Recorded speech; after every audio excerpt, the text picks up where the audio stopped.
Hi everybody. I wanted to do a little bit of a procedure video. I wanted to show everybody how I float amaryllis seeds on water to get them sprouted.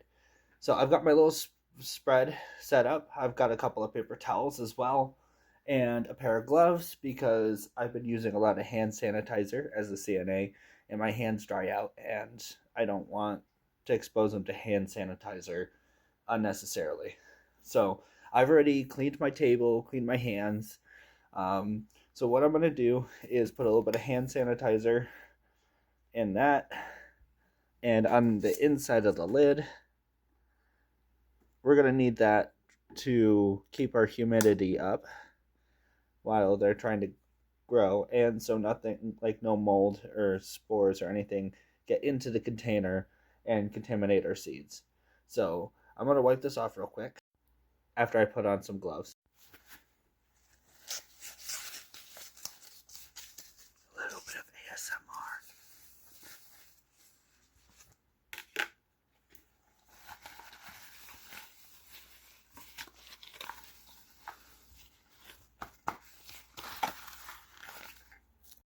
So while I'm wiping this down, I'll explain rest of the supplies that I have here.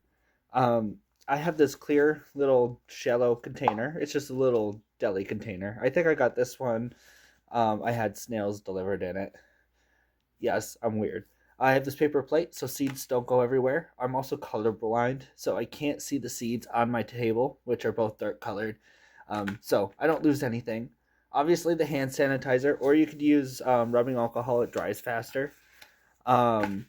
I have water because obviously that's what we're floating them in. And I have hydrogen peroxide. We're going to use that as an antifungal so we don't end up with mold and having to throw everything away. You might get sprouts if there's a little bit of mold, but let's not take that chance, okay? So let's move on to the next step. Next step, we've got to go ahead and sterilize or at least sanitize our implements that we're going to be picking up the seeds with. And I'll also be using the hand sanitizer on the gloves just in case there's anything on the gloves. But these are medical gloves. I'm a CNA. I always have gloves. All right. So I'm going to go ahead and set this off to the side. I don't need it. I'm going to put this here. And it's easier, in my opinion, to pour the water first. Now you want just a very shallow layer, maybe like half an inch or so. That's all I need for water. And I have some hydrogen peroxide. I'm going to do maybe one capful.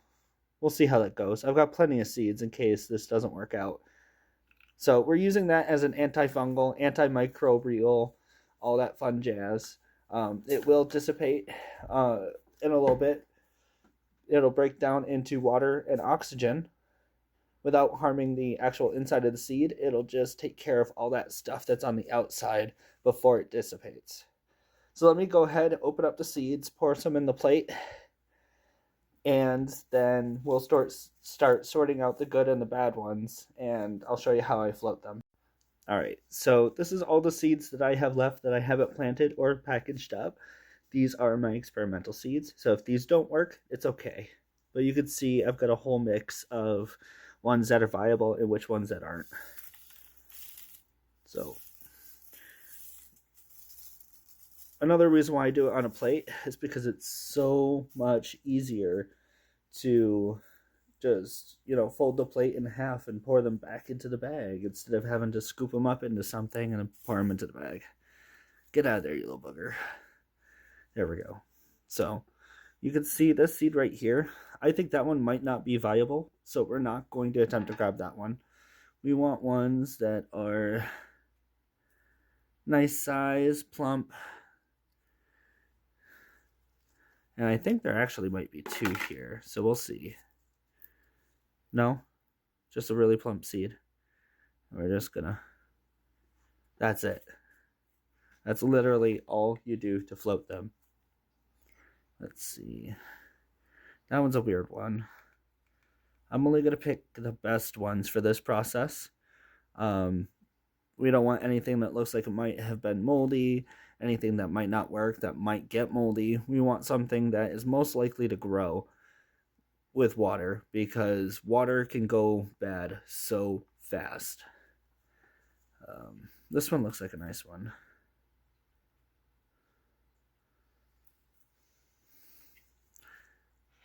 So here's the difference between a good one and a bad one. I don't really have to explain it. You guys can just see, you know, good one, bad one. So, but they all float. They're very light. They look like little burnt potato chips. And another thing is, you don't want these to overlap. You want them to be in a nice single layer across the top of the water. You're also going to see that they like to stick together. So I'm going to go ahead and do this for a little bit, and I'll show you the results. So here is my final result. I was kind of distracted by making sure that everything looked all right that I was putting in here, and I didn't count how many were in here, and I keep losing count. So if someone wants to pause this and count them and let me know, that'd be fantastic. A little seed that won't germinate, that'll cause me issues, got in somehow. So this is what it looks like. They're all in a thin, even layer with a little bit of space between them. I could have fit a couple more in if I just moved them around, but this gives them plenty of space. So what I'm going to do is I'm just going to put the lid on and put it in a warm, bright location. And in a few weeks, we will see sprouts starting to form eventually. I'm going to poke some holes in here just so there's a little bit of airflow.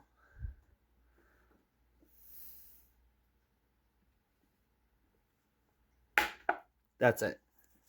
That's all we're going to do with it. We're going to put it in a warm, bright location, and in a few weeks to about a month, I'll start to see some roots and shoots, and I'll keep you guys updated.